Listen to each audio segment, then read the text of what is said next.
Eu cheguei a fazer sexo com 5 caras no mesmo dia e não é porque eu era promíscuo, nem porque eu era livre e nem porque eu estava tendo prazer. É porque eu tinha uma dor e eu vou te contar hoje como eu me livrei da minha compulsão e como eu posso te ajudar a fazer isso também. Oiê, sou Caio Graneiro, sou psicólogo, sou sexólogo também. E hoje é um vídeo um pouco mais pessoal do que eu costumo fazer e que vai falar de um processo de dor que eu passei e não vou fazer esse vídeo à toa só pra, sei lá, falar sobre esse tema. A ideia é que você consiga ser ajudado.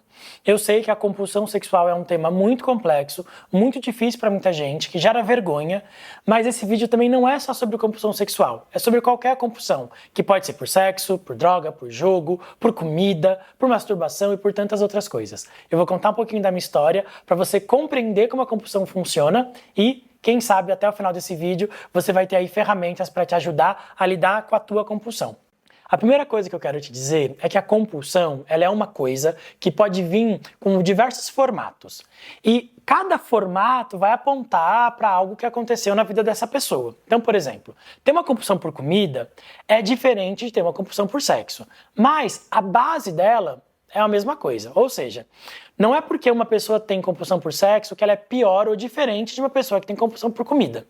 O que se dá é que aquele comportamento, ele se colocou ali, ele se instaurou a partir de alguma vivência que aquela pessoa teve na sua história e é por isso que a compulsão dela vai se ligar àquela coisa. Eu vou contar para vocês um pouquinho como eu tava e aí vocês vão entender como o meu processo se deu. Eu fui um menino da igreja, eu cresci na igreja, eu cresci ouvindo que tudo sobre sexo era pecado, que masturbação era pecado. Eu lembro de um dia que eu fui num culto e tinha um pastor desses que vem na igreja dar uma conferência especial e ele tinha passado por muitas coisas e uma das coisas que ele contou e que foi muito chocante era que um dia ele estava no quarto dele, ele era do quartel, ele trabalhava na coisa do exército, e um dia ele estava se masturbando, não era ele, acho que era o colega de quarto dele, estava se masturbando embaixo da cama dele, e ele teve uma visão de que um demônio havia vindo colher ali o fruto da masturbação do cara. Imagina, na cabeça de uma criança, imaginar que quando você se masturbava, um demônio vinha beber a sua porra. Era um negócio terrível. E eu lembro também que eu comecei a me tocar muito cedo, e um dia minha mãe me pegou e ela disse pra mim, olha, eu fui conversar com o pastor e o pastor disse que quem faz isso vai para o inferno. Então, um contexto importante é que a minha sexualidade sempre foi muito reprimida e sempre nesse contexto de que era algo sujo, algo feio e algo que me levaria ao inferno. Lá para os meus 17, 18 anos, eu comecei a questionar várias coisas em relação à igreja. Principalmente a questão da moralidade. Eu via que tinha uma coisa que era pregada, o amor, o afeto, mas outra coisa que era vivida. E nesse questionamento eu abri espaço para poder então questionar a minha própria sexualidade. E com 21 anos então eu beijei na boca do primeiro cara e fui me assumir, me experimentar gay. Só que quando isso aconteceu, eu estava completamente quebrado, porque nesse processo de sair da igreja, eu vi coisas terríveis a meu próprio respeito. Eu lembro de uma pastora dizendo para mim que eu nunca tinha aceitado Jesus, que eu nunca tinha sido na verdade de Deus, e eu lembro de pensar, caralho, eu fiquei 20 anos da minha vida dedicando tudo, toda a minha existência a isso aqui, e eu nunca fui crente, eu nunca fiz o que era esperado. Eu lembro de gente me dizendo que eu ia pro inferno. Eu lembro de um pastor que orientou a minha irmã que morava comigo a não falar mais comigo, a não ser minha amiga. As pessoas todas se afastando de mim, me dizendo coisas terríveis, dizendo que eu estava fazendo a pior escolha que podia fazer. Bom, eu saí da igreja com uma certeza, de que eu não tinha valor e que eu ia pro inferno mesmo. Percebe que aqui tem um lugar de um sofrimento muito grande? Só que, lá na minha adolescência, na minha infância, especialmente na adolescência, eu fui muito, muito reprimido.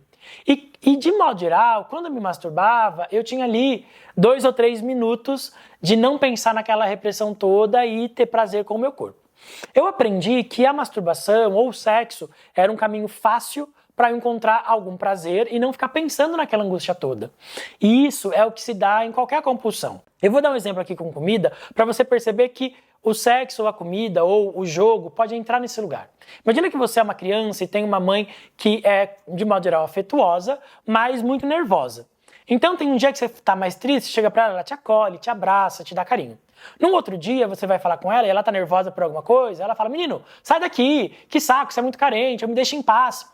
E bem nesse dia tinha um bolo de chocolate na mesa. Você tá ali se sentindo mal porque tua mãe brigou com você e você vai lá e come aquele bolo de chocolate. O que você queria? Você queria atenção, afeto e abraço. mas sua mãe não estava disponível, ela brigou com você.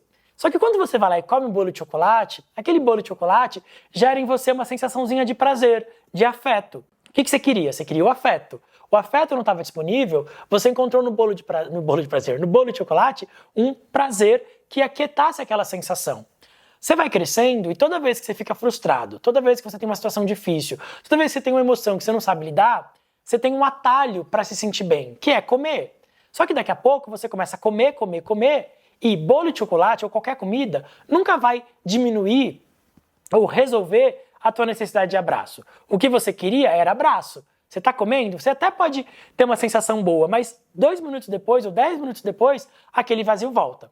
A compulsão ela se instaura por isso. Porque o bolo de chocolate ele traz um prazerzinho. Só que é um prazer que não resolve. É que nem você tá morrendo de sede e comer uma lasanha. A lasanha pode ser muito gostosa, mas ela não vai resolver tua sede. Então você pode comer e você vai continuar com sede. A compulsão ela tá nesse lugar. Então eu queria ser aceito, eu queria sentir que eu tinha valor, sentir que eu não estava indo pro inferno, sentir que eu podia ser visto por alguém.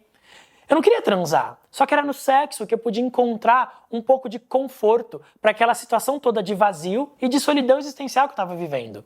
Então se põe agora no meu lugar. Eu estava lá, sozinho, eu tinha sido literalmente abandonado por todas as pessoas que eu amava, seja as pessoas da minha família, seja as pessoas da igreja, meus amigos, todo mundo estava me vendo como sujo, como pecador, como aquele que ia pro inferno, como aquele que estava destruindo a própria família, a própria vida. Eu me enchia daquele desespero, daquela solidão. E aí, se eu entrava na época, bate-papo da UOL, e falava com alguém, naquele instante em que aquela pessoa vinha até a minha casa, eu não me sentia tão sozinho, eu não me sentia tão sujo, eu não me sentia tão errado assim. E eu, então, queria sentir aquela sensação, eu queria me sentir pertencente de algum modo a alguma experiência humana. O problema disso é que quando esses caras vinham até a minha casa, eles não vinham querendo me amar, querendo me conhecer, querendo saber quem eu era. Eles queriam ali satisfazer o prazer deles e pronto. Então, no começo, eu ficava com o cara e aquilo me satisfazia por 1, 2, 3, 4 dias. Eu ficava, bom, tudo bem. Só que depois, aquele vazio foi se alargando, porque cada pessoa que vinha, ela não me trazia alguma coisa, ela tirava algo de mim. Ela fazia me sentir mais vazio. E esse processo foi culminando em eu precisar transar cada vez com menos tempo. Então, se antes eu podia transar, ficava uma semana satisfeito, daqui a pouco eram 5 dias, 4. E aquilo foi aumentando, porque quanto mais eu transava com essas pessoas, mais eu me via sozinho, sem amigos, sem ninguém para poder falar disso. Imagina, como que eu ia conversar com um amigo da igreja, dizer, puxa, conheci um cara, ele veio aqui, ele parecia legal, mas depois ele sumiu, sei lá. E cada uma dessas pessoas que vinha e depois desaparecia, aumentava ainda a minha sensação de que eu não tinha valor, de que eu não merecia ter ninguém, de que eu era um lixo, que eu ia pro inferno e todas essas coisas que eu já falei. Eu lembro desse dia que eu tava muito mal, me sentindo horrível, eu já tinha me masturbado algumas vezes naquela semana, mas aquilo não tava mais resolvendo. E eu lembro que eu comecei assim a usar bate-papo da UOL, devia ser umas 9 horas da manhã. E eu fui fazendo isso de forma compulsiva. Então, eu chamei um cara, depois eu chamei outro. E eu lembro que esse dia me marcou especificamente, porque, como eu disse, eu transei com 5 caras num dia só. Mas o último deles era já umas 2, 3 horas da manhã e eu já tinha transado várias vezes naquele dia, eu tava me sentindo muito mal. Foi um dia que eu não saí do quarto, eu não tinha comido direito, eu tava, cara, me tratando como um lixo. E eu conversando naqueles processos compulsivos ali, envolto naquilo, sem ter como pedir ajuda pra ninguém, com vergonha de contar isso pra qualquer pessoa. E eu lembro, assim, de ter uma coisa especialmente terrível em relação a isso. Eu não tava usando camisinha. Eu tinha uma coisa, assim, eu lembro de um pensamento que me atravessava que era, bom, pelo menos se eu pegar alguma doença, eu vou morrer logo. Tinha uma questão pra mim que eu ia pro inferno mesmo. Eu não tinha valor, eu não merecia. Só que eu não podia me matar, porque daí seria o fim. Seria tipo, meu Deus, eu ia pro inferno mesmo. Eu acho que dentro de mim eu tinha alguma esperança de que Deus, sei lá, tivesse dó de mim, se compadecesse de mim. Porque apesar de estar vivendo aquela experiência sexual incompulsiva, tinha uma parte de mim que sabia que eu não estava procurando sexo. Que sabia que eu estava num sofrimento muito grande. E eu pensava, talvez Deus vai ver o meu sofrimento e vai ter dó de mim. Eram todos os pensamentos de alguém que estava muito doente, vocês percebem? Mas era isso. De um lado, eu tinha um desejo de ser salvo, de que alguém olhasse pra mim e pudesse me ajudar, nem que fosse Deus. Por outro lado, eu achava que Deus ia me mandar pro inferno mesmo e que se eu pegasse uma doença sexualmente transmissível e morresse rápido, bom, pelo menos eu receberia algum alívio. Então eu estava num processo de muito sofrimento. Eu lembro que nesse dia, lá por umas 2 horas da manhã, eu comecei a falar com um cara e eu levei ele pro MSN, eu não lembrava nem o nome. E a gente começou a conversar e ele não tinha rosto. Ele não tinha foto, ele dizia que ele era fora do meio, que ele não podia se mostrar e tal. Resumo da ópera. Cara, ele foi pra minha casa às 4h30 da manhã. Imagina você, eu era um menino de 20 anos, 21 anos, eu era um homem adulto formado, eu era bem magrinho, pequeno e tal, sou pequeno até hoje, mas hoje eu sou forte e tal, completamente indefeso, completamente vulnerável, e eu passei o meu endereço para um cara que eu não sabia o rosto vir na minha casa transar comigo 4 horas da manhã. Hoje eu olho para aquilo e penso, isso podia ter dado muito errado. Eu podia estar morto agora, eu podia ter vivido uma violência, eu podia ter sido abusado ali, vivi uma situação terrível. E eu fico pensando que é isso que a compulsão faz com a gente. Ela vai fazendo com que a gente fique tão desesperado para se livrar daquela sensação de desespero, de angústia, que a gente para de ter racionalidade. Bom, eu lembro de dizer para ele, olha, você vai chegar aqui e se eu não gostar de você, vou te mandar embora. Só que eu não tinha condição de fazer isso. Eu não tinha condição de mandar alguém embora quando eu estava desesperado. E eu lembro que ele chegou, ele nem era tão bonito assim, ele na verdade não era bonito, ele era só um cara forte. E eu lembro que eu estava meio tremendo para abrir a porta, porque tinha uma parte de mim que estava tipo, cara, olha o que você está fazendo, são 4 horas da manhã. Se você gritar, não tem nem vizinho acordado. Enfim, nesse dia eu entendi, depois que ele foi embora, eu me senti muito, muito, muito mal por ter me colocado naquela situação e podia ter transado o dia inteiro e não estar satisfeito e estar me sentindo horrível, que eu precisava de ajuda. E aí meu processo de buscar terapia começou e me ajudou a sair desse lugar. Aqui eu já faço uma pausa para te dizer que se você viu esse vídeo até aqui e está se identificando, puta, meu caso não é sexo, mas é masturbação, mas é pornografia, mas é comida, mas é jogo, é droga, seja lá o que for. E você quiser ajuda de alguém que possa te ajudar de verdade, manda o eu quero aqui embaixo. Se estiver vendo esse vídeo no YouTube, tem um link aqui na descrição que você pode clicar e mandar mensagem pra mim. Se estiver vendo esse vídeo no Instagram, você pode escrever um eu quero aqui embaixo que eu vou te ajudar, te colocando em contato com um terapeuta que entenda dessas questões. E por que eu falo um terapeuta que entenda dessas questões? Porque antes de conseguir ser ajudado, eu passei por terapeutas que não puderam me ajudar, que me fizeram me sentir ainda pior, como se eu tivesse pouca vontade, como se eu estivesse fazendo isso porque eu era uma pessoa má, uma pessoa errada. Eu lembro de uma terapeuta que se dizia cristã e ela mais atrapalhou o meu processo do que me ajudou, porque ela basicamente dizia pra mim, você precisa orar mais, você precisa pedir mais ajuda a Deus, isso é um demônio. Foi um processo horrível, mas eu não vou falar dele aqui hoje, porque senão o vídeo vai virar sobre outra coisa. Mas o meu ponto é importante você ter alguém que entenda dessa questão, porque se você pega um psicólogo que vai tentar resolver o comportamento, não se masturba, não transa, não vai resolver. A compulsão, ela migra de um lugar para o outro. Se você não trata a raiz do problema, você vai sair de um processo compulsivo para entrar em outro. Inclusive, esse processo aconteceu comigo, até eu encontrar um terapeuta que realmente entendia dessas questões, que realmente conseguia olhar para a profundidade que era isso, para entender que não tinha nada a ver com sexo, mas tinha a ver com alto valor, tinha a ver com uma necessidade interna de poder olhar para mim e me reconhecer como digno, como alguém que tinha valor e que podia trazer algo para o mundo, mesmo sem ser crente. Eu passei por muitos processos. Eu passei por um processo de uma terapia que me ajudou a parar de fazer sexo, mas eu lembro de às vezes ficar 10 horas seguindo vendo séries ou lendo livros. Eu ia mudando o tipo de compulsão, porque eu estava só tratando o comportamento. O que eu precisava de verdade era um aprofundamento na minha dor para entender de onde aquela compulsão vinha. Uma metáfora que meu terapeuta na época que me ajudou de verdade usava era assim: a gente tem uma fogueira e ela tá pegando fogo. A compulsão é o fogo. Não adianta eu ficar jogando água no fogo, tentar apagar o fogo, se aquilo que alimenta o fogo tá lá. Então ele me dizia, a gente precisa arrancar a madeira. A gente precisa fazer com que não tenha mais espaço para a compulsão aparecer. E esse é um trabalho difícil de ser feito. No meu caso, eu tive que primeiro separar Deus da igreja. Depois entender que o meu valor não podia estar colado àquilo que eu fazia. Ele precisava estar colado em quem eu era. Descobrir o valor daquilo que eu sou e não daquilo que eu podia oferecer para o mundo. Enquanto eu acreditava que eu tinha que dar algo para alguém me amar, tipo o sexo, aquilo se repetia. No momento que eu pude entender e conectar o meu valor a uma experiência interna, aquilo foi diminuindo. Fora isso, eu precisei me curar de outros processos que pareciam não ter nada a ver com isso. Eu precisei lidar com o processo de rejeição em relação ao meu pai, eu precisei lidar com as violências que eu vivi da minha mãe, porque todas essas coisas me levavam para esse processo de angústia que produzia uma compulsão. Eu quero te dizer que para você se livrar de uma compulsão, você não precisa de força de vontade. Não é mais esforço. O que você precisa é de cuidado. Um cuidado íntimo, um cuidado profundo que vá nas tuas dores. Muitas pessoas passam anos na terapia e elas têm vergonha. Eu lembro de um paciente que ele tinha uma compulsão por fazer sexo em banheiro público. E era uma coisa que ele morria de vergonha, porque ele não conseguia explicar para ele mesmo por que ele gostava daquele cheiro de mijo, por que ele gostava do perigo, por que para ele essa coisa de um guarda poder entrar a qualquer momento e prender ele eram tão excitantes. Claro que era excitante, ele acreditava que ele merecia ser punido. Então a chance dessa punição acontecer mexia com ele. Esse cara não precisava de alguém para dizer para ele: para de ser sujo, por que você gosta de cheiro de mijo, o que você faz no banheiro, se esforça.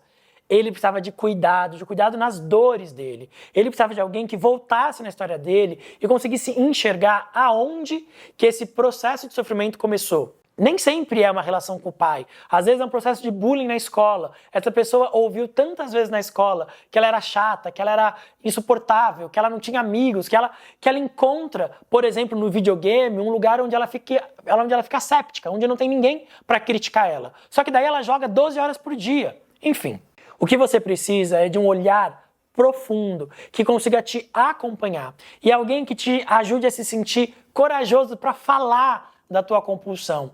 Não adianta você ir para terapia e não ter coragem de falar disso. Ou falar disso resumindo detalhes, não contando exatamente como se dá. Não adianta você ir para terapia, falar que tem uma compulsão por sexo, quando na verdade você gosta que o cara te bata. Você precisa se sentir dominado.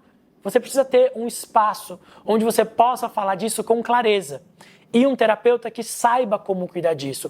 A compulsão é uma coisa séria, tem processos que se dão no teu cérebro, mudanças na plasticidade do teu cérebro, e que você precisa de um terapeuta que entenda dessas mudanças para poder te dar ferramentas certas para cuidar disso. Eu quero te dizer com esse vídeo que sim, é possível sair da compulsão, é possível se transformar totalmente. Hoje em dia, além de eu não transar 5 vezes com alguém, eu me protejo nos meus sexos e mais do que isso, eu sou capaz de ficar 15, 20 dias sem transar, sem nenhum tipo de sofrimento, sem começar a tremer, sem me sentir, meu Deus, eu preciso disso. Eu simplesmente não vivo mais esse processo compulsivo. Não foi um processo simples, eu precisei passar por alguns terapeutas até encontrar um que entendesse dessas questões, até por isso eu acho que lá atrás eu fui estudar com tanta profundidade o tema e dou supervisão sobre isso e ensino meus terapeutas, porque eu sei como não é qualquer terapeuta que é preparado para lidar com isso. Mas quando você encontra alguém com preparo, esse terapeuta pode de verdade te ajudar e essa ajuda pode mudar a tua vida. Não vale a pena viver sentindo que a gente não tem valor, sentindo que a gente merece algo ruim contra a gente mesmo. A vida com a compulsão ela é muito mais difícil e ninguém merece viver assim. Se esse vídeo de alguma forma te tocou, se você entendeu que você precisa de ajuda, não fica sem ajuda, não fica sem buscar essa ajuda. Talvez seja difícil para você a questão financeira, ou seja difícil para você falar disso porque você tem muita vergonha, você tem muito medo. Mas eu quero te dizer que vale a pena. Se daqui a 1 ano você não tiver mais todas essas angústias, você vai olhar para trás e vai pensar, por que eu não busquei ajuda antes? Então já sabe, tem um link aqui embaixo, se estiver vendo esse vídeo no YouTube, se estiver vendo esse vídeo no Instagram, manda o eu quero, mas não fica sem ajuda. Durante muitos anos eu tive vergonha dessas coisas que eu vivi. Eu entendo como é isso, mas eu quero te dizer que hoje, quando eu olho para trás, eu consigo ter orgulho de pensar, olha de onde eu saí, de uma família que me colocou em processo de violência, de uma igreja que fazia eu acreditar que eu era pecador, para alguém que usa a tua própria história para ajudar outras pessoas. Então você também pode viver esse processo de sair de uma compulsão e ir para um lugar de orgulho. Orgulho de quem você é e de alto amor. É isso. Eu espero que esse vídeo tenha tocado você e que te ajude a ter coragem para entrar no processo de mudança. Um beijo no seu coração.